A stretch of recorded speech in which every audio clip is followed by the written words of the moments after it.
Hello friends, இந்த வீடியோவில் ஒரு பிஸ்கெட் பாக்ஸை ஒரு யூஸ்ஃபுல்லான க்யூட் மினி ஆர்கனைசராக மாற்ற போகிறோம். ஸோ ஃபஸ்ட்டு நீங்கள் உங்களோட பிஸ்கெட் பாக்ஸ் எடுத்துகிட்டு அதோடைய சென்டரில் மார்க் பண்ணிக்கோங்க. சப்போஸ் உங்களுடைய பிஸ்கெட் பாக்ஸோடைய லென்த் வந்து 14 சென்டிமீட்டராக இருந்துச்சு அப்படின்னு சொன்னால் நீங்கள் 7 சென்டிமீட்டரில் இந்த மாதிரி மார்க் பண்ணிக்கணும். 4 சைட்ஸை மார்க் பண்ணி இந்த மாதிரி லைன் போட்டுக்கோங்க. என்கிட்ட இப்போதைக்கு இந்த சாக்கோ பேக்ஸ் இருக்கிறதால நான் இது எடுத்துருக்கேன். நீங்கள் வந்து டாக் ஃபேண்டசி, சாக்கோலேஷ், நியூட்ரி சாய்ஸ் எந்த பாக்ஸ்னாலும் நீங்கள் எடுத்துக்கலாம். இப்போ இதை நம்ம 2 ஈக்குவல் ஹாஃபாக கட் பண்ணிக்கிட்டோம். இப்போ இது ஒரு சைடில் ஓப்பனில் இருக்கு இல்லையா, அந்த ஒரு சைடை வந்து நம்ம க்ளூ பேஸ்ட் பண்ணி ஒட்டிடலாம்.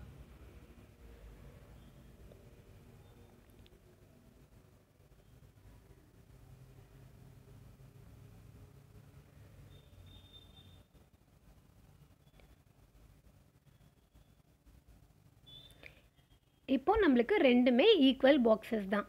இப்போது இதில் ஒரு பாக்ஸ் எடுத்து நம்ம கலர் பேப்பர் வச்சு கவர் பண்ண போகிறோம். உங்கள்கிட்ட எந்த கலர் பேப்பர் இருந்தாலும் நீங்கள் எடுத்துக்கலாம். ஒரு நார்மலாக எப்படி நம்ம விராப் பண்ணுவோமோ அந்த மாதிரி நீங்கள் விராப் பண்ணிக்கோங்க. இதோடைய ஒர்க் அவ்வளோதான், முடிஞ்சிச்சு. இப்போ இன்னொரு பாக்ஸ் இருக்கு இல்லையா, அதை எடுத்துக்கோங்க. அதில் இப்போ இந்த ஒரு சைடு இருக்குல்ல, இதை வந்து நம்ம அப்படியே கட் பண்ணி எடுக்க போகிறோம்.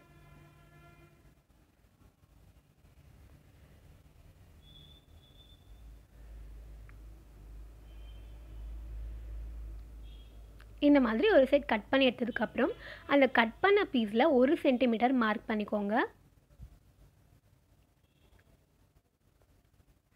அதை அப்படியே இப்படி ஃபோல்ட் பண்ணி விட்டுக்கோங்க. இது அப்படியே இருக்கட்டும். இப்போ நம்ம அந்த கட் பண்ண பாக்ஸை எடுத்துக்கலாம்.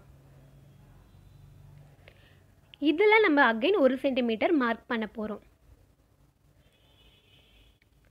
இந்த 3 சைட்லையுமே 1 சென்டிமீட்டர் மார்க் பண்ணி இந்த மாதிரி லைன் போட்டு அதையும் நம்ம கட் பண்ணி எடுக்க போகிறோம். இது எடுக்கும் போது என்னுடைய மொபைல் லைட்டாக மூவ் ஆகிட்டுருக்கு போல். ஸோ கேமராவில் கொஞ்சம் இப்படி கவர் ஆகாமல் இருக்குது. சாரி, பட் ஸ்டில் புரியும்னு நினைக்கிறேன். அந்த 1 சென்டிமீட்டர் நம்ம கட் பண்ணி எடுத்துடலாம். இப்போது நம்ம ஆல்ரெடி கட் பண்ண ஒரு பீஸ் இருக்குல்ல, ஃபோல்ட் பண்ணி வச்சோம் இல்லையா, அதை வந்து இதில் நம்ம பேஸ்ட் பண்ணிடலாம் இந்த மாதிரி. இப்போ இதோட ஹைட் மட்டும் கொஞ்சம் அதிகமாக இருக்கும். அது மாதிரி இருந்துச்சுன்னா அதை வந்து ஈக்குவலாக கட் பண்ணிவிடுங்க ஒட்டிட்டு.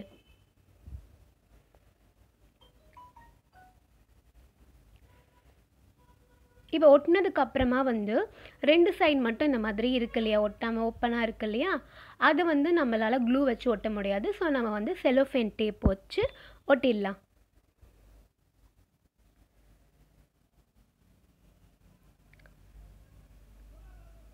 ஸோ 2 சைடும் இந்த மாதிரி செலோஃபேன் டேப் வச்சு ஒட்டிடுங்க.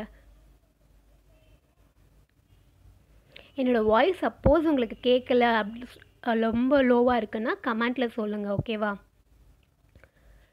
இப்போ இது வந்து ஒரு புல் அவுட் பாக்ஸ் மாதிரி இருக்கும். ஒன்றுத்துக்குள்ளே இன்னொன்று நல்லா போகும், புல் அவுட் பாக்ஸ் மாதிரி இருக்கும்.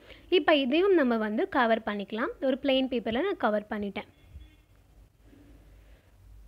இப்போது இதுக்கு நம்ம ஹேண்டில் பண்ண போகிறோம்.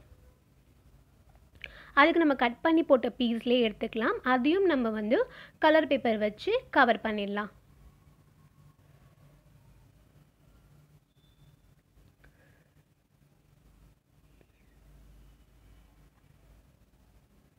இப்போ இதோடைய 2 சைட்லேயும் இந்த மாதிரி லைட்டாக மடித்து விட்டுக்கோங்க. இது வந்து ஹேண்டிலுக்காக. ஸோ இதை நம்ம எடுத்துகிட்டு போய் அப்படியே நம்ம பாக்ஸில் ஒட்ட போகிறோம்.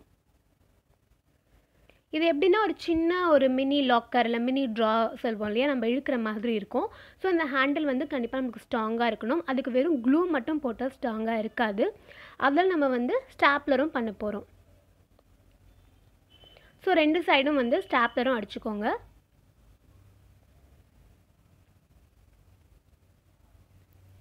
இந்த ஸ்டாப்லர் தெரியாமல் இருக்கணும்னு சொன்னால் நம்ம திரும்ப இதே கலர் பேப்பரை சின்ன சின்னதாக கட் பண்ணி அந்த ஸ்டாப்லர் மேலே வச்சு ஒட்டிடலாம். ஸோ ஸ்டாப்லர் வெளில தெரியாது. இப்போ பார்த்தா தெரியும் நம்மளுடைய மினி ஆர்கனைசர் வந்து சூப்பராக ரெடி ஆகிடுச்சு. இதில் நம்ம வந்து என்ன வேணால் போட்டு வச்சுக்கலாம். நான் வந்து சும்மா ஒரு ஜுவல்ஸ் போட்டு வச்சுக்க போகிறேன். இந்த க்யூட் மினி ஆர்கனைசர் உங்களுக்கு கண்டிப்பாக பிடிச்சிருக்கும் நான் நினைக்கிறேன். லைக் பண்ணுங்கள், ஷேர் பண்ணுங்கள், கமெண்ட் பண்ணுங்கள், சப்ஸ்கிரைப் பண்ணுங்கள். Bye bye.